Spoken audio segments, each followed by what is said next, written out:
I'm Gene Grant, back at the line table with this week's panelists. Now, Daniel, what's your reaction to what we just heard from Peter Simonson with the ACLU and Sean Willoughby with the Albuquerque Police Association? There was two different sort of thematic tracks going on there. Let's take Peter Simonson first. He says there's a long way to go here. We don't know a whole lot of things here. There is. There's a long way to go. You know, I think that there is I think the lack of inaction by the police department is causing consternation amongst a lot of people.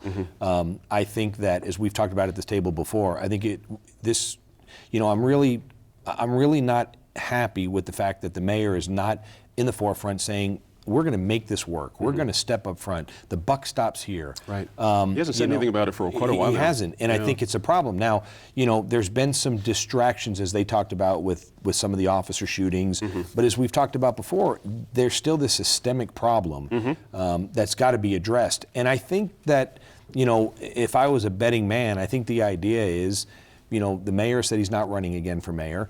I think it's punt this problem down, you know, kick this can as far as you can and let it fall on someone else's lap. I think the mayor's missing a unique opportunity to be able to go around the state and say, look what I did. Right. I took this bull by the horns and I addressed it. I think the stakeholders are justifiably upset with the way this is going. I think Peter made a great point that, you know, this annual review, I get it, you know, having been in the legislature, you know, we always talked about, you know, we met once a year.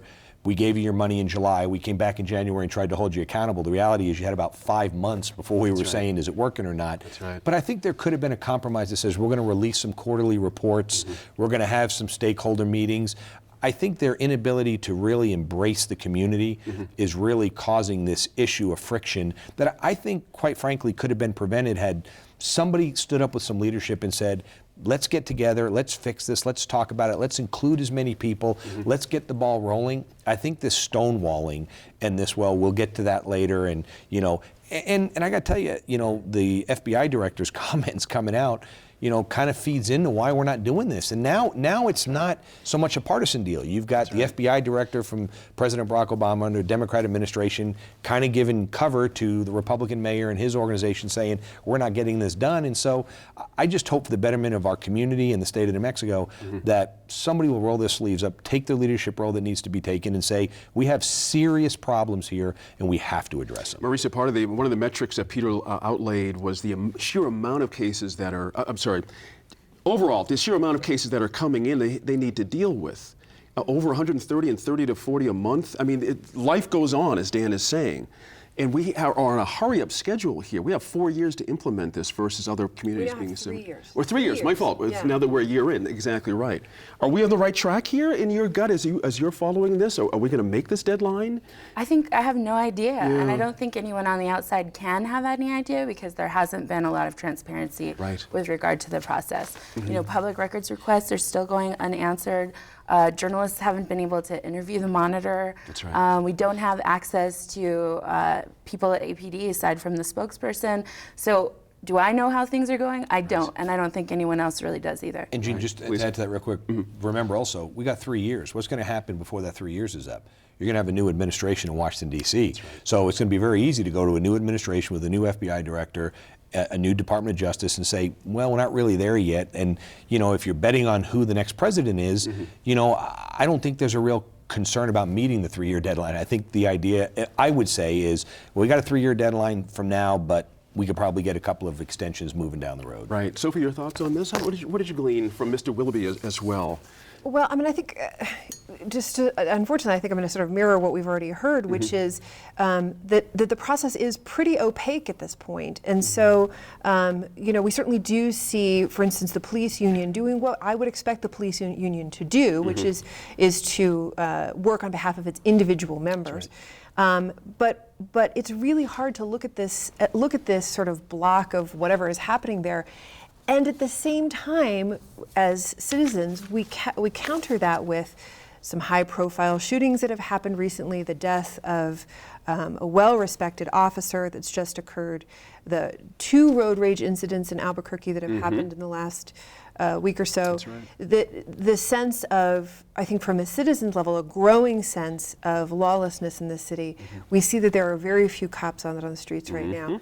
And so coming at it from a personal perspective, and certainly what I'm seeing in social media and seeing on our blog is a real sense that not only is nothing happening, but we're moving backwards pretty quickly. Right. Peter made the point that there's been delay on a number of issues here, and they're starting to pile up, as a matter of fact. What does your gut tell you when you start to hear about these kind of bottlenecks like this? Is the process flawed, or is it just more of a people problem? What's your sense? It seems of that everybody keeps punting, and Yeah. the stack gets getting higher and higher, and then you have the Attorney General who's creating this task force that say, I want to look at the Justice Department. Right. Well, there's not that conversation where we're going to need resources. We need resources at the prosecutorial level. We need to hire some more officers. We need to increase their pay to recruit officers that you would want on the streets. Right. So both parties, all people, stakeholders, are not having that conversation. Where we can get those resources from? We can't take it from education, because then you have that conversation. That's right. You can't. I mean, businesses are going to come. Well, do I want to come somewhere like this that has this problem? Where are you going to get these resources? Are you going to raise taxes? How are you going to? And I think that's the conversation that needs to happen, because Let me stay with you. Is this something that Dan referred to? Somebody has to goose the process. Somebody has to say, and it has to be the mayor, it would seem to me, that would say, look, we need to really get going on this. The public has an expectation. We've laid it out there. Do you know what I mean? Yeah, that you have a role in this. I need Right. more resources, and if you want to improve the city, I'm going to need you to take part in this. And this is what I'm going to need from you. This is what I expect from you. And I think Right. politically at this point, I think the mayor needs to acknowledge that retention bonuses are not happening. And so he's got to be creative and find something else, because that's not the goose, right? Right. That's got to be something else. It's just not politically And viable. if the mayor, we just not too long ago had a conversation.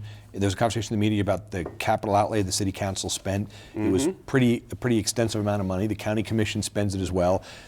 It goes back to my conversation about leadership. If the mayor stands up and says, you know what, before we figure out about building the next park or putting the next piece of art in Albuquerque or doing anything else, we got to fix this police problem. So I'm suggesting that there's no capital outlay for city councilors, no capital outlay for county commissioners, no capital outlay for the mayor's office. We're going to look at getting $4, $5, $6, $8 million, putting it together and saying, let's address this problem wholeheartedly.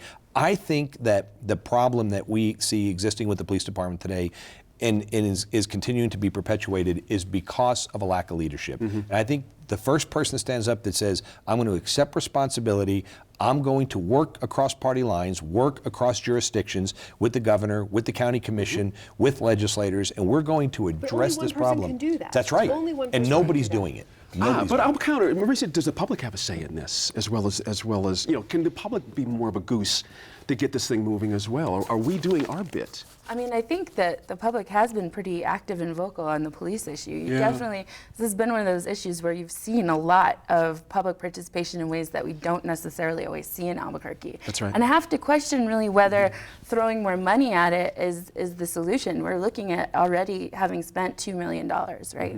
So I'm just wondering at what point we say, okay, well, what about a commitment to sticking to deadlines with regards to producing reports? And that can actually give us all a better insight into what's happening, because right now we're just guessing. Right, that's a good point. Russell, you covered the protests back when. Right. And I was thinking about you this morning about this. The public, speaking of the public, there has been a demand made. We hit the streets and there was a demand has been put out there. There's a public servant kind of a thing that has to go along with that, almost hand in hand. Yeah. Is it city council? If it's not going to be the mayor, can one of the city council people step out and say, look, we need to get this process moving, folks. It's flawed right now.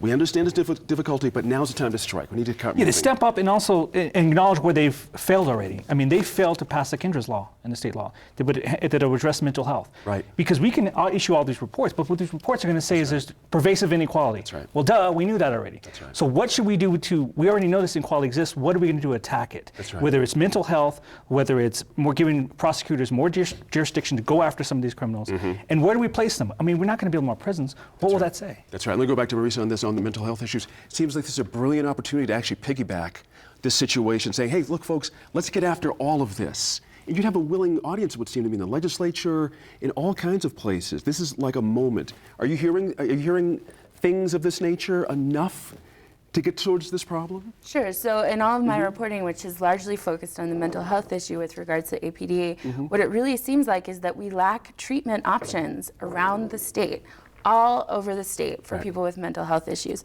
which is why they keep getting put in the path of police officers ending up in jail where they receive treatment, getting released from jail, and then repeating the cycle over and over again, because the treatment happens in incarceration. The lack of a holistic plan is what you're talking about. Everything has to fit together. Everything has to fit together, or we need treatment options for people with mental health issues in New Mexico. Interesting. Let's pause right there. We'll be back in a few minutes with the line panelists to talk more about APD reforms. And one change that's happened this year was the formation of the Police Oversight Board. That civilian board investigates complaints against APD. The board also has the authority to make recommendations on policy changes for APD as well. The board was created earlier this year and replaced the previous Oversight Commission, which many community members argued did not have enough power to hold APD accountable to the community. Gwyneth Dolan checked in with 2 members of the Police Oversight Board this week.